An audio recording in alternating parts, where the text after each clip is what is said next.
Okay, hello, this is Mitaka, and today I want to talk about the first point on our list, about color. Because, well, color is essentially the main thing we're talking about. And we are essentially like painters, so we are 3D painters. And it is important to understand your paint if you want to paint. So we're going to talk a bit about how computers see colors. So you probably already heard about RGB, so red, blue and green, as the basics of computer colors, because that is what computers display, that is what computers save when they create colors, because the display actually consists out of red, green and blue little LEDs or plasma capsules that emit this type of light. It is also an additive system because it doesn't reflect but emit, like our screen is obviously emitting, but that's just a small side note. And our eye is also receiving red, green and blue light because that is how our eyes work. So red, green and blue seem like a very legit presentation of the color, and here's a cube that essentially represents this Rgb color space. So let me show you what it consists of. These three cubes are essentially mixed together into this main big cube. So there's the red part, so there's a lot of red on top and very few red on the bottom, and the same for blue and for green, except it's in different dimensions. And every dimension essentially represents the strength of one color. And then we have every color in here. I can also slice this up.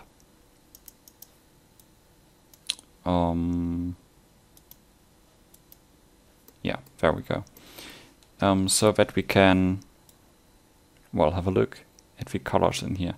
We can see there's like black down in this edge and white up in this edge, but all the colors are very scattered around and very weird, and it would be very hard to find the color you want in this system, because like if I want a very a skin color or something, I would need to go like over here, but this is too dark, so how do I get it brighter? Probably in this direction, and it's just a mess, you know?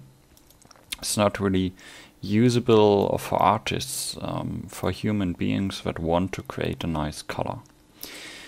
That is why we are working with the Hsv Color Space. Look at this. This is, this might look a bit more, weird than the other one, because this is very smooth and this has like all these different colors crammed into one dimension, but it makes more sense. Let me tell you why. So this essentially has 3 dimensions as well. Let me enable those, which are hue, saturation, and value.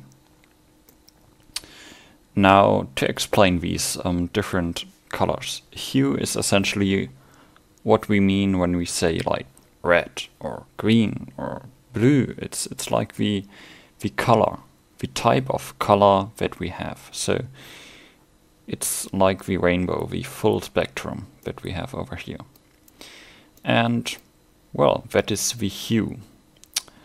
But color isn't only the hue. So like if I want to make something black, for example, it's not in here. There's no real hue for black. That is why we have the value or the brightness of our material. So the brightness essentially tells us how bright the color is. And this is pretty easy to understand, I suppose, because brightness is something that most people understand. There's a lot of light, it is bright, and we can see it better. There's not a lot of light, and it looks dark or black. That's easy to cope with. And the last dimension is saturation. So you don't really deal with saturation that much on like everyday basis. Like I don't say, whoa, this grass is way too desaturated, let's put some water on it or something. But saturation essentially tells you how gray the color is. So here it is quite well mixed with white, but that is essentially what you do. You mix it with white, but if the color is a bit darker, this gets gray or even black. So it is essentially the strength of the color. Let me enable these cubes again and show it on this cube to you. So when we look from above on the cube, you can see that the left side is very desaturated and the right side very saturated. So this is a very strong blue. Like this looks almost weird. We don't have very, very strong blues in real nature. We would have something that is like over here, close to it, but not really 100% blue. And then there's this grayish area that fades out into complete gray. And that is very, well, a very desaturated color. We can also slice this one. And this is really neat, because I will show you in a second how to do this with the color picker in Blender.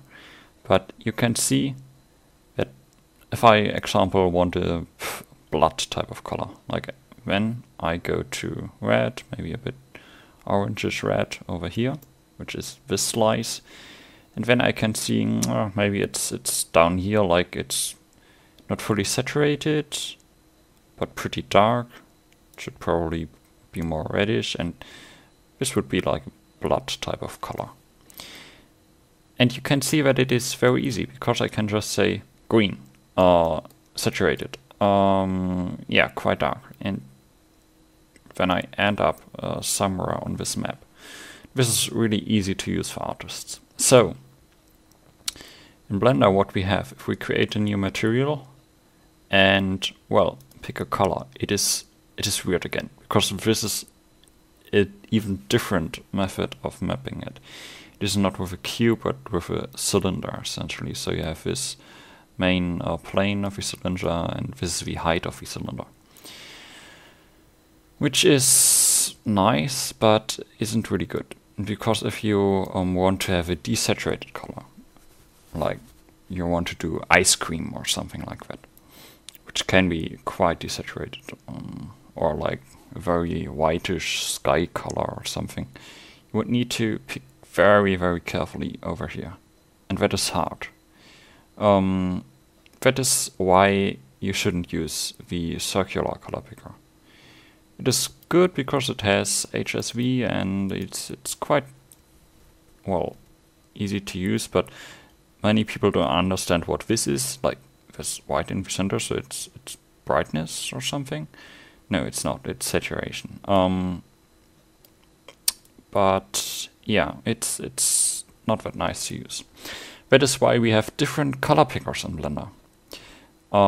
Because if you go over here, over File, User Preferences, System, and circle HSL is the standard one, I think. And what I want you to use is square Hsv plus H, so that we select an H first and then select the saturation and the value. And save user settings, close this. Now we have essentially what we have right here. So we can pick a hue, like anywhere. Let's say we want to do a blood color again, and we're picking like a reddish, bit orangish tone. Then we can say it's quite dark, and not that much saturated. And then you can just like move around here and see what really works. So I don't know, maybe a bit bluish even. And there we go. This would be like a nice blood color.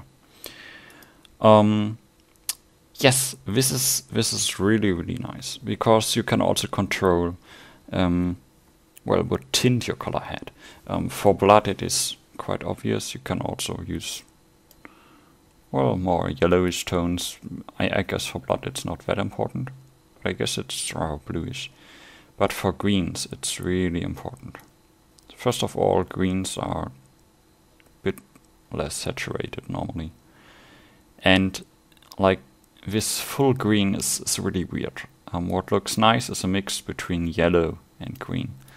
This is the green that we see in nature. This is the green we're used to. So, and never fully saturate, and never use, like always use a bit of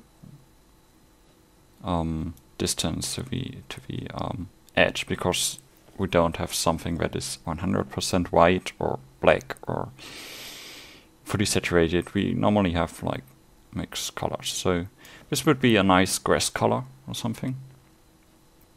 The same goes for bluish tones and also for grayish tones. A gray is on the left hand side because it's fully desaturated. But like there's something that is bluish gray and also reddish gray. Can't really see it that much, but it really plays a difference when picking a grayish tone. So this is how computers deal with color. This is how you should deal with color. I hope you learned something. Well, and I will see you in the next tutorial. See you over there.